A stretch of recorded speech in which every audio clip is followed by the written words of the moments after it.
Hello everyone, I'm Anita from blue bull trader. So ஒரு விஷயம் தான் உங்களுக்கு சொல்லணும்னு நினச்சேன். ஒன்றும் இல்லை, நம்ம காம்போ போட்டிருப்போம். அதில் நிறைய பேர் ஆர்டரும் பண்ணிகிட்ருக்கீங்க, நல்லாவே ரெஸ்பான்ஸ் வந்துட்டுருக்கீங்க, ரொம்பவே தேங்க்ஸுங்க. பட் அதே மாதிரி சில பேர் ரொம்ப ஃபியூ 1 2 3 பேர் இந்த மாதிரியும் பண்ணுறீங்க. அதுக்கு நான் ஒன்று சொல்லணும்னு நினைக்கிறேன். ஒன்றும் இல்லைங்க, யார் உங்களுக்கு 5 பீஸ் 199 ரூபாய்க்கு கொடுப்பா, அதே மாதிரி டிஷ்யூ ஃபேப்ரிக் அது உங்களுக்கு 5 பீஸ் 399 ரூபாய்க்கு யாரு எங்கெங்க கொடுக்குறா? நீங்க மேனுஃபேக்சர்கிட்டே கூட எனக்கு இதே பீஸ் சேம், நான் சொல்றேன் இதே சேம் மெட்டீரியல் நியூ பீஸா இருக்கணும், சரிங்களா? நான் கொடுக்குற மாதிரியே இருக்கணும். எனக்கு 5 பீஸ் 399க்கும் இல்லை அந்த 199 போட்டேன்ல அந்த காம்போவும் நீங்க எனக்கு வாங்கிட்டு கொடுங்க. நான் அதுவும் 5 பீஸுங்க காம்போ, சரியா? இந்த மாதிரி கொஞ்சமாவது நீங்க யோசிச்சு பார்த்தாலே உங்களுக்கு புரியுங்க, சரிங்களா? ஏன்னா நிறைய பேர் புரியாதவங்களும் இருக்கீங்க, எனக்கு புரியுது. அதுக்கு தான் நம்ம வீடியோ போட்டிருக்கோம், வீடியோல தெளிவா சொல்லியிருக்கோம். வீடியோ வேற பார்த்துட்டு ஸ்கிரீன்ஷாட் வேற எடுத்துட்டு வரீங்க, அப்பயும் உங்களுக்கு புரியாம இந்த மாதிரி கேட்கறதுன்றது, அதை கேட்டு வேற நான் சரி நீங்க தெரிஞ்சுதான் கேட்கறீங்கன்னு நினைச்சுக்கிட்டு நான் ஹோல்ட் பண்ணிட்டு, ஏன்னா நான் எல்லாரும் கரெக்டா தான் பார்த்து ஆர்டர் பண்ணிட்டு இருக்காங்க. இது ஏன் நான் சொல்றேன்னா, நேற்று ஒரு இன்சிடென்ட்டுங்க, ஒண்ணுமே இல்லை. ஒருத்தவங்க 5 பீஸ் எனக்கு அவங்களாவே லிங்க் பார்த்துட்டு அவங்களாவே ஆல்ரெடி வாங்கினவங்க எப்பயோ, சரிங்களா? மறுபடியும் அவங்க இந்த காம்போ போட்டதுனால பார்த்துட்டு குர்த்தி, அதுவும் டிஷ்யூ குர்த்தி எல்லாமே அதை ஸ்கிரீன்ஷாட் பண்ணிட்டு எனக்கு மெசேஜ் பண்ணியிருந்தாங்க. அவங்க நீங்களே ஸ்கிரீன் அட்டாச் பண்ணிருக்க, அதுல பாருங்க. ஸோ எல்லாமே வேணும். அதுக்கப்புறமும் அந்த 5 பீஸ் நான் என்னென்ன அவைலபிள் சொன்னதுக்கு அப்புறம் 5 பீஸையும் அவங்க மறுபடியும் கேட்டு கன்ஃபார்மா வேணும்னு சொல்லிட்டாங்க, சரிங்களா? நானும் எடுத்து வச்சுட்டேன். அதுக்கப்புறம் பார்த்தா அவங்க ரிப்ளையே இல்லைங்க. நானும் உங்களுக்கு வேணுமா வேணாமா, ஏன்னா நான் வீடியோ போட்டிருக்கேன், அதனால எல்லாரும் ஆர்டர் பண்ணிட்டு இருக்காங்க.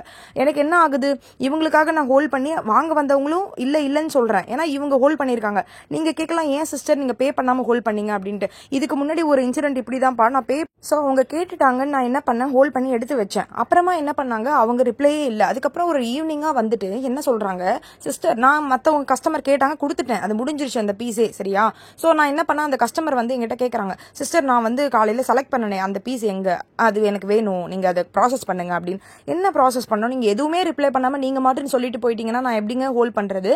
அதை வேற கேட்டாங்க, நான் கொடுத்துட்டேன்னதுக்கு அவ்வளோ என்கிட்ட சண்டை போட்டாங்க. ஏனுங்க, நான் கண்டிப்பா எனக்கு தான் வேணும்னு நான் சொல்லியிருந்தேன், அது எனக்கு ரொம்ப பிடிச்சி எடுத்தேன், நீங்க எப்படி கொடுக்கலாம் அப்படின்னு சண்டை போட்டேன். அதனால நான் என்ன பண்றது, அதுக்கப்புறத்துலேருந்தே நான் சரி கேட்கறாங்களா, நம்ம கொஞ்சம் நேரம் ஹோல்ட் பண்ணுவோம், அன்னைக்கு வரைக்கும் ஹோல்ட் பண்ணுவோம். அவங்க ஒரு ரிப்ளைங்க ஒண்ணுமே இல்லை, நீங்க பிஸியா இருக்கீங்க எல்லாம் ஓகேங்க, ஒரு ரிப்ளை எனக்கு வேணும் வேணாம் எது வேணாலும், ஏன்னா நீங்களாம் தான் நீங்களே தான் ஸ்கிரீன்ஷாட் எடுத்துட்டு வரீங்க, ஓகேவா? வாங்கணும்ன்ற ஐடியால தான் வரீங்க.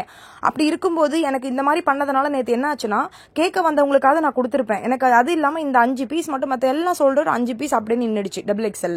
சோ அப்ப இது தேவையில்லாதது தானே. சோ இன்ன வரைக்குமே அவங்க ரிப்ளை பண்ணல. அப்ப என்ன அர்த்தம், இன்னைக்கு காலையில அவங்க ப்ளூ டிக் வந்துருச்சு பாத்துட்டாங்க, ஆனாலும் ரிப்ளை பண்ணல. அப்ப என்ன அர்த்தம்? சோ இதுதான் நான் கேட்க வருது. இதனாலதான் நான் வீடியோ எல்லாத்துலயுமே கன்ஃபார்ம் ஆர்டர்னா எனக்கு மெசேஜ் பண்ணுங்கன்னு சொல்றதே இதனாலதாங்க நான் காம்போ ஆஃபர் இந்த மாதிரி ஆஃபர்ன்றதே நான் போடுறதே கிடையாது. ஏன்னா நம்ம குவாலிட்டிக்கு நம்ம சூப்பரான பிரைஸ் தான் ஆல்ரெடியே கொடுத்துட்டு இருக்கோம். சரி, நிறைய ரெகுலர் கஸ்டமர் அதிகமா இருக்காங்களேன்னு தான் நான் இந்த புது பீஸ் வந்துச்சு நிறைய, அதனால காம்போ ஆஃபர் போட்டேங்க. சோ இதை நீங்க எப்பவுமே புரிஞ்சுக்கணும், என்னைக்குமே குவாலிட்டி இம்பார்ட்டன்டா இருக்கணும். அதே மாதிரி பிரைஸ் கம்மியா இருக்குன்னு தயவு செய்து சொல்றேன், என்கிட்ட இல்ல, வேற யாராவது 200 ரூபாய்க்கு அந்த மாதிரி கொடுத்தாலும் அது காப்பி ப்ராடக்டா இருக்கும், இல்ல யாராவது யூஸ் பண்ணி அயன் பண்ணதா இருக்கும். சோ ஏமாறாதீங்க அந்த மாதிரி போயிட்டு, சரியா? இன்னொன்னு, நம்மளுக்கு ட்ரெஸ் பிடிச்சிருந்ததுன்னா நம்ம கிட்ட காசு இருந்ததுனா தாங்க நம்மளே வாங்குவோம். நானுமே அப்படிதாங்க, சரிங்களா? அந்த மாதிரி இருக்கும்போது நம்ம கிட்ட எவ்வளவு காசு இருக்கு, 1000 ரூபாயா, நம்மளோட பட்ஜெட் 1000 ரூபாய் தான் லிமிட்ன்றது நம்ம வச்சிருப்போம். அதை மீறி 200 ரூபாய் 300 ரூபாய் எக்ஸ்ட்ரா போனாலும் நம்ம ஓகேன்னு சொல்லிட்டு நம்ம வாங்கிப்போம், சரியா? சில பேர்லாம் பாத்தீங்கன்னா செலக்ட் பண்ணிட்டு ஃபைனலா என்ன பண்ணுவாங்க, சோ காசு சிஸ்டர் என்கிட்ட இல்ல சிஸ்டர், அப்ப எதுக்குங்க ஆர்டர் நானா பண்ண சொன்னேன், நீங்களா போய் பண்ணிட்டு என்கிட்ட இது வேணும் அது வேணும் இது வேணும், சோ எல்லாத்தையும் சொல்லிட்டு டைமை கன்சியூம் பண்ணிட்டு கடைசியில எதுவுமே ரிப்ளை பண்ணாம போறதுன்றது. நான் கேட்கறது உங்ககிட்ட இது ஒன்னே ஒரு ரிப்ளை. பிகாஸ் பிடிச்சிருக்குன்னு தான் வாங்க வரீங்க. சோ அதனாலதான் நான் சொல்றேன், உங்களுக்கு வேணும்னா எனக்கு கண்டிப்பா வேணும் சிஸ்டர், இது கன்ஃபார்மா வேணும் அப்படின்ற ஒரு மெசேஜ் தாங்க உங்ககிட்ட நான் எதிர்பார்க்கறது. பிகாஸ் உங்களுக்கு அந்த பீஸ் அப்ப பிடிச்சிருக்கு, இது இல்லைன்னா சோல்ட் அவுட் ஆயிடுமே அப்படின்றது இதுல தான் நீங்க எடுத்து வைக்க சொல்றீங்க. அந்த மாதிரி எடுத்து வைக்கிறேன்னு சொல்றவங்களுக்கு நான் கண்டிப்பா எடுத்து வைப்பேன். கன்ஃபார்மா அவங்களும் 2 நாள் கழிச்சு பே பண்ணிட்டு அதே மாதிரி வாங்கிடுவாங்க. ஏன் 1 வீக் கூட வெயிட் பண்ணிலாம் வாங்கியிருக்காங்க, அதை எடுத்து வைக்க சொல்லிடலாம். சோ இன்னமும் பாத்தீங்கன்னா 1 மாசம் கஸ்டமர், அவங்க 1 மாசத்துக்கு கேப் விட்டு 1 மாசம் வந்துதான், ஆனா அவங்க பண்டில் பல்கா வாங்குவாங்க, ஒரு 10 பீஸ் வாங்குவாங்க, 1 மாசம் கேப் விட்டு பே பண்ணுவாங்க, அந்த மாதிரியும் இருக்காங்க.